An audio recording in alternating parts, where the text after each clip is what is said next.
I'm Charlotte, and I grew up in a small town where everybody knew everybody else's business. My sister Elizabeth is just a year older than me, and growing up, we were actually pretty close, or at least I thought we were. Our parents were hardworking folks, both putting in long hours at the local factory.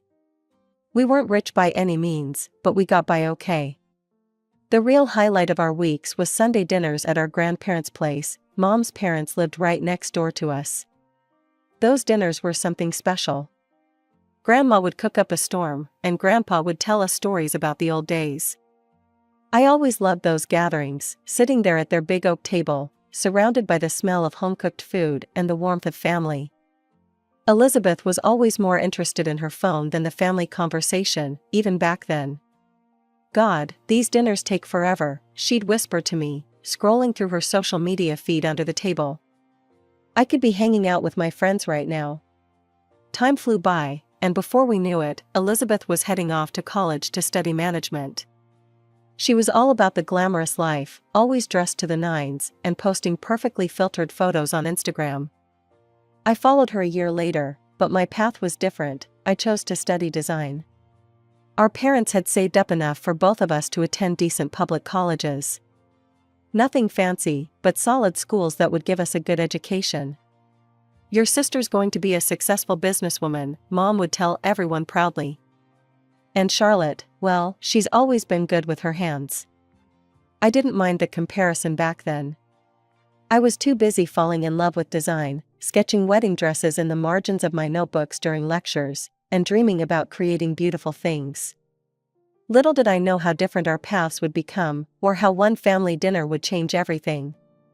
Looking back now, I can see the signs were there from the beginning. Elizabeth was always chasing the spotlight, while I was content working behind the scenes. But when our grandparents called us all together for a special dinner after graduation, neither of us had any idea how our choices would end up tearing our family apart. The restaurant was packed that evening, but all I could focus on was the envelope Grandpa was holding.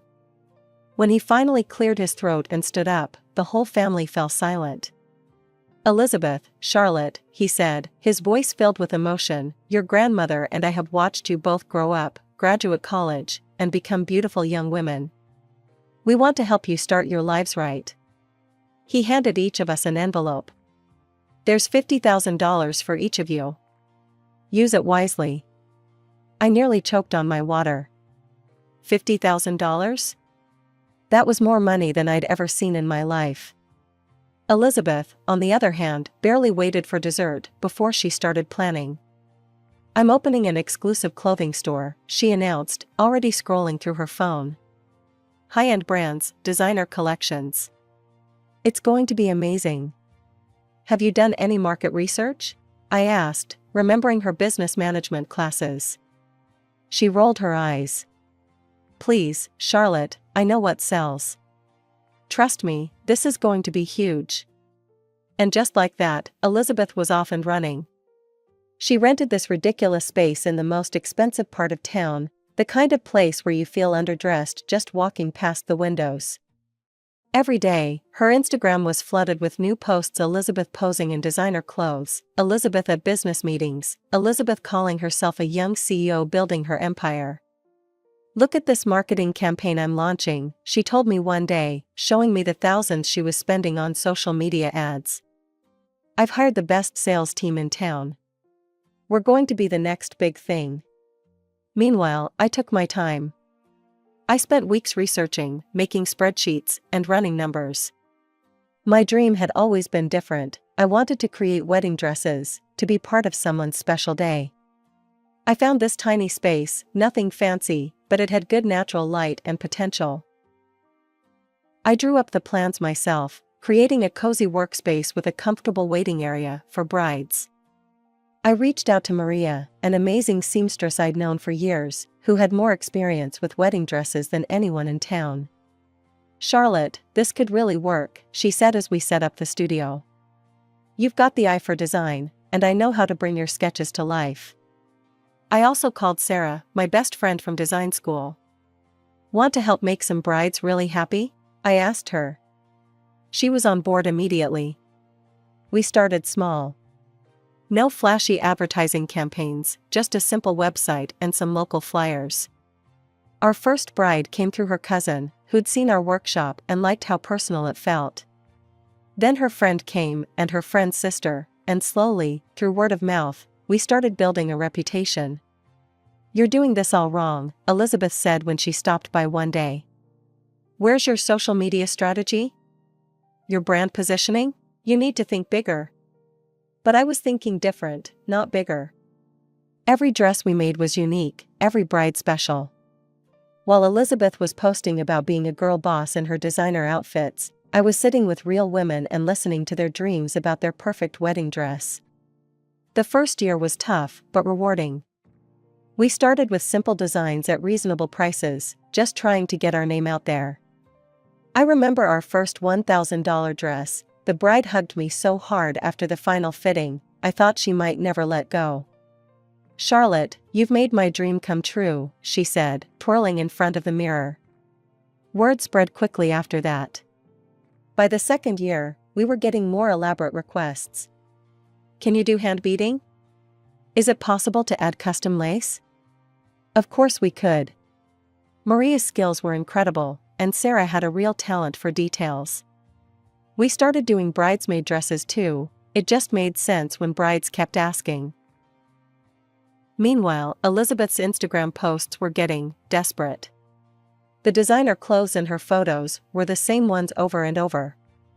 Her exclusive store was empty most days. I'd walk past sometimes and see her sitting alone at the counter, scrolling through her phone. Then one day, Mom called me in tears. "Your sister's in trouble, Charlotte. She's losing everything." Elizabeth had blown through the entire $50,000, plus loans she'd taken out. The expensive rent, the unsold inventory, the massive advertising campaigns, it all caught up with her. Her empire collapsed in just 3 years. "I don't understand," she sobbed at a family dinner. "I did everything right. I had the perfect location, the best brands. Everything except actually running a business, I thought, but kept my mouth shut." She looked so different now, no more designer clothes, no more perfectly staged photos. Depression hit her hard. That's when Mom and Dad started their campaign.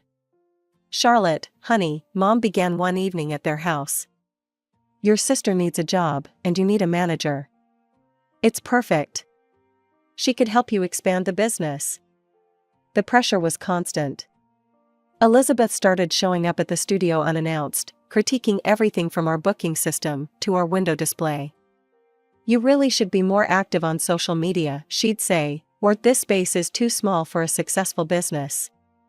Finally, during yet another family dinner where they were all ganging up on me, I snapped. "Are you kidding me?"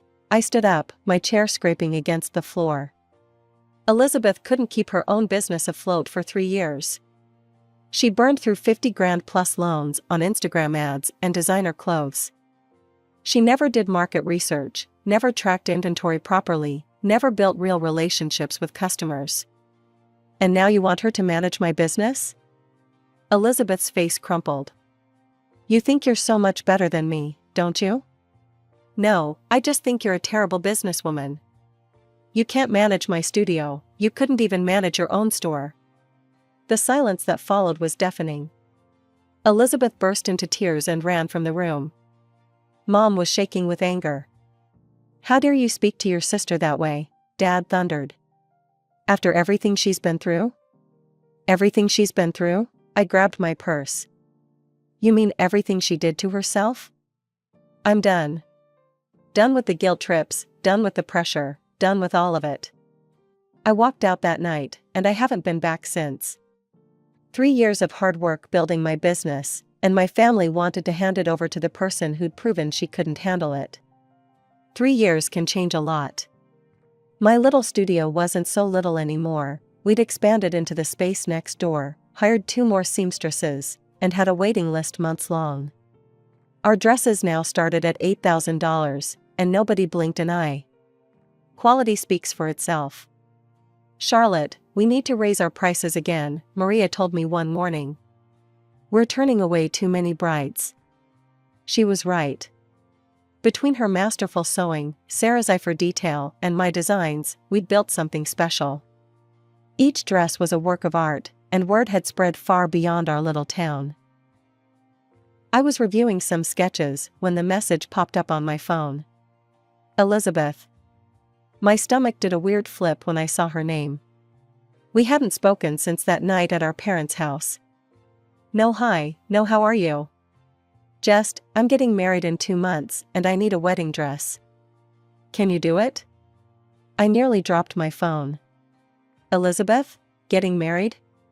Last I'd heard through Mom's occasional updates, which I never asked for but got anyway, she was working some office job and still living in her old apartment.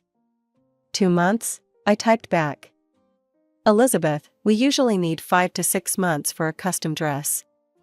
There's a whole process, multiple fittings, adjustments.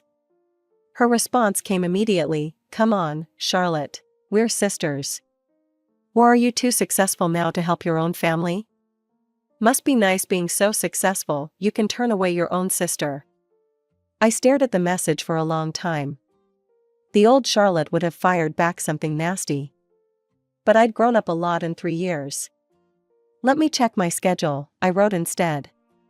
I spent that night reworking our entire production timeline. We had a bride, Jessica, whose dress was scheduled to start next week. I'd have to call her and explain we couldn't take her order after all. I'm so sorry, I told Jessica the next morning. I know this is unexpected. I'd like to give you this custom veil as an apology, it's one of our best pieces. And I have a colleague who does beautiful work, she can make your dress exactly as we planned. Jessica was disappointed but understood. I shifted 3 other dresses around, knowing we'd be working overtime for weeks. Are you sure about this?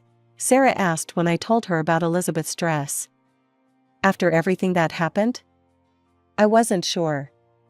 But I replied to Elizabeth's message, okay, I'll make your dress. Come in next Tuesday at 10 a.m. for measurements. The response was just, great, make it good. No thank you. No acknowledgement of the massive favor I was doing her. Just entitlement, same as always. But something made me want to do this, maybe curiosity, maybe hope, maybe just the chance to prove something to myself. When Elizabeth came in for her first appointment, I decided to do something I'd never done before, offer a family discount. A big one. The dress you want would normally be $10,000, I explained, showing her my sketches. But I'll only charge you for materials and seamstress time. $5,000. Elizabeth barely glanced at the price. Oh, that's fine.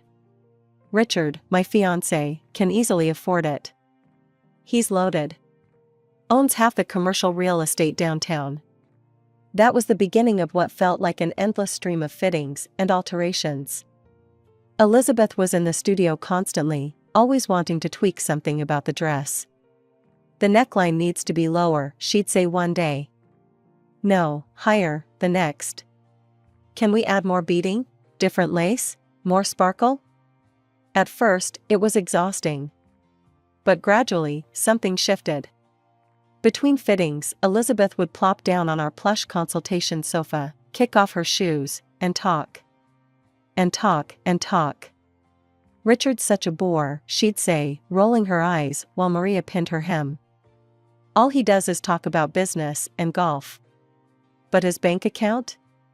She'd make a chef's kiss gesture. That makes up for everything. I kept my face neutral, focusing on adjusting a seam. You don't think that might be a problem? Please, you know what's a problem? Being broke. Besides, you should see his family. His sister, Elizabeth lowered her voice conspiratorially, goes to therapy twice a week. Like, how messed up do you have to be? The gossip was endless. Richard's mother was trying too hard to stay young. His father was probably having an affair with his secretary. Her friends weren't spared either, she had a nickname for each one, usually focusing on their insecurities or failures.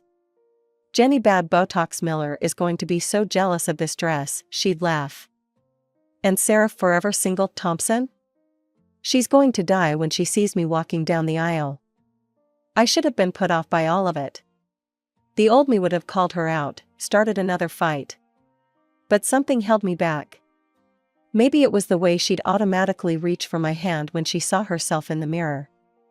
Or how she'd bring me coffee, remembering exactly how I liked it, when she came for fittings. Small moments like these made me think maybe, just maybe, we were finding our way back to being sisters.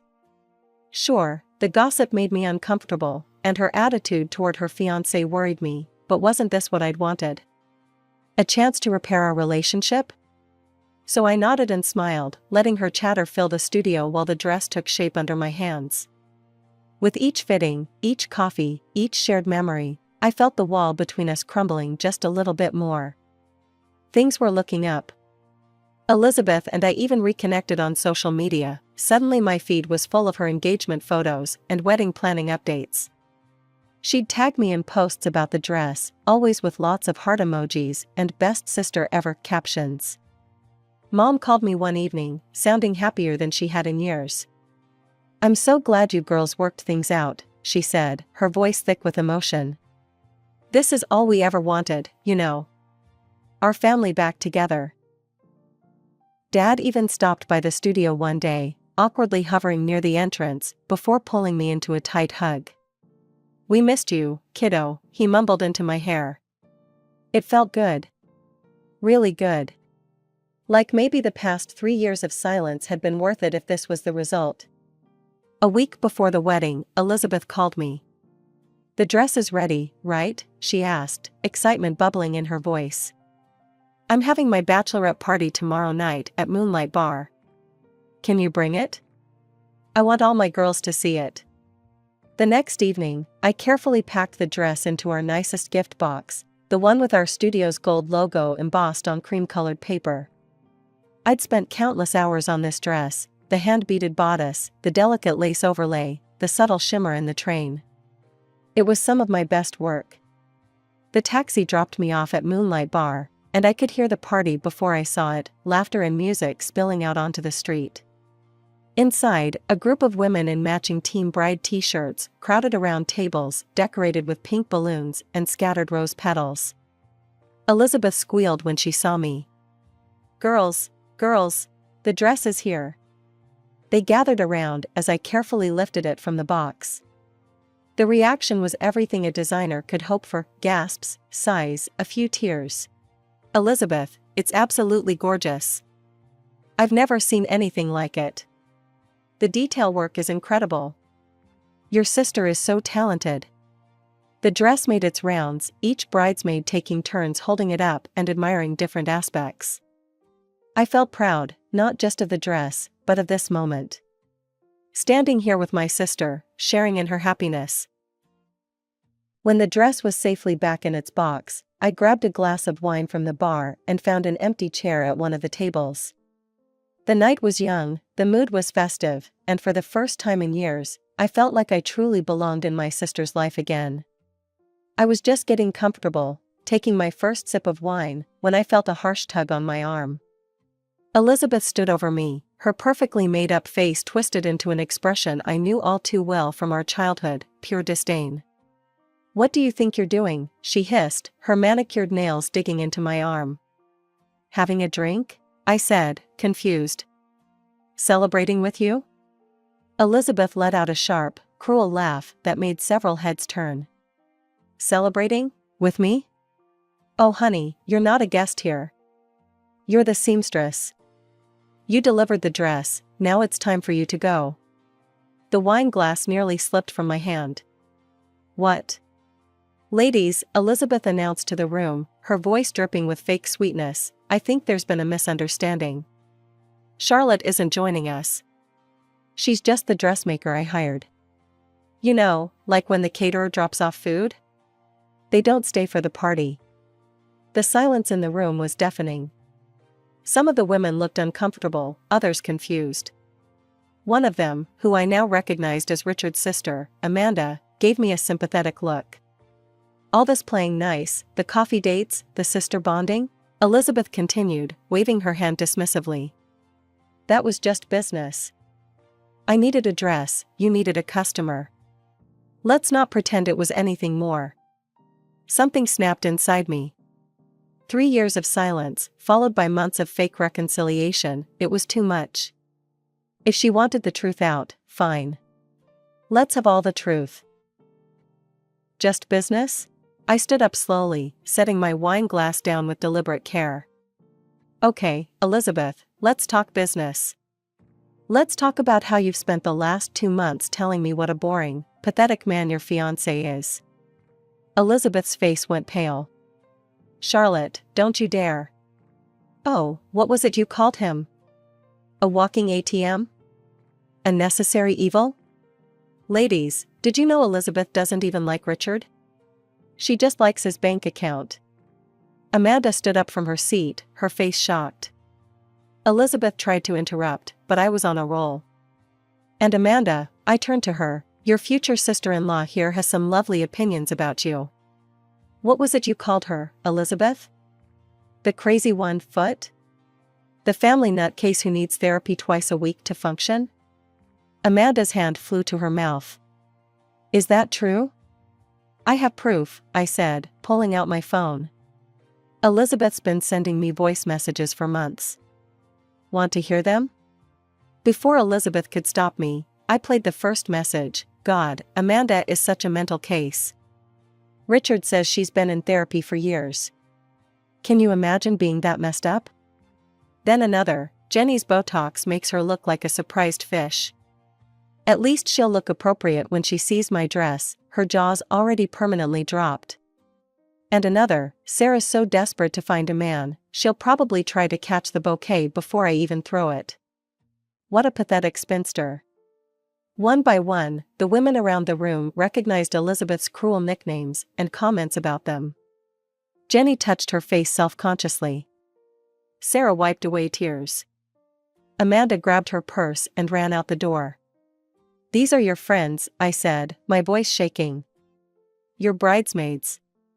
And this is how you talk about them behind their backs. The room erupted into chaos. Women were grabbing their bags, some crying, others yelling at Elizabeth.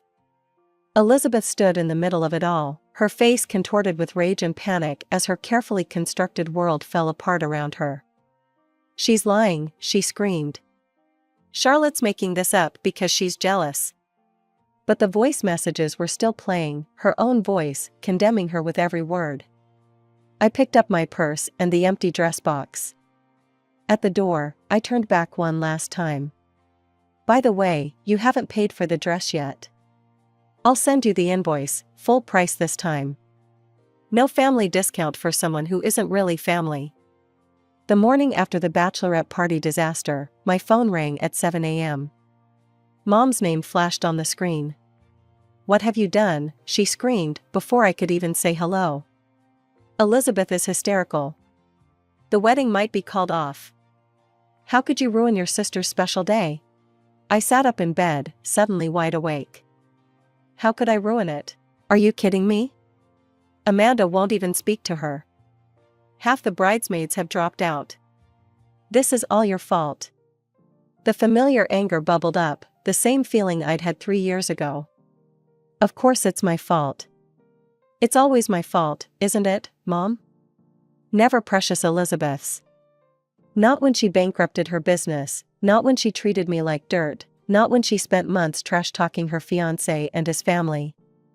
And by the way, she hasn't even paid for her dress. Charlotte. No, Mom, I'm done. Elizabeth made her bed, now she can lie in it. And you and Dad? You're just as bad, always taking her side, always making excuses for her. I'm done with all of it. A week passed, then another. I threw myself into work, designing new dresses, meeting with brides who actually appreciated what I did. I tried not to think about the wedding that may or may not have happened. Then, 3 weeks after the bachelorette party, Mom's number appeared on my phone again. I almost didn't answer. Charlotte? Her voice was different this time, quieter, hesitant. I owe you an apology. She told me everything. The wedding had happened, but it was a shadow of the grand event Elizabeth had planned. Richard had forgiven Elizabeth, but his parents and Amanda didn't attend. Most of the bridesmaids backed out. The church was half empty. I was wrong, Mom said, her voice cracking. I've always been wrong about Elizabeth. I see that now. I just wanted both my girls to be happy. I am happy, Mom. Without Elizabeth in my life. There was a long pause. I know. I transferred the money for the dress. Full price, $10,000. Thanks. After that, we found a new normal. I started visiting my parents again, but only when I knew Elizabeth wouldn't be there. Apparently, she did the same. We developed an unspoken schedule. She got holidays, I got Sunday dinners. When we accidentally crossed paths, we acted like polite strangers. Mom tried to tell me about Elizabeth sometimes, her marriage problems, her struggles to fit in with Richard's social circle. I always changed the subject. Her life wasn't my concern anymore. My own life? It's pretty great. The studio is thriving, we're looking at expanding to a second location. I'm dating this incredible guy who designs custom furniture, he gets the whole creative business thing. Last month, one of my dresses was featured in a major wedding magazine. Sometimes, late at night, I think about that bachelorette party and wonder if I did the right thing. But then I remember Elizabeth's voice in those messages, the casual cruelty, the fake sisterly bond, and I know I did. Sometimes the best family is the one you choose, the friends who become sisters, the colleagues who become family. Yesterday, I hired 2 new seamstresses. Next week, I'm meeting with a real estate agent about a space in the city. Life moves forward, with or without the people who once held us back.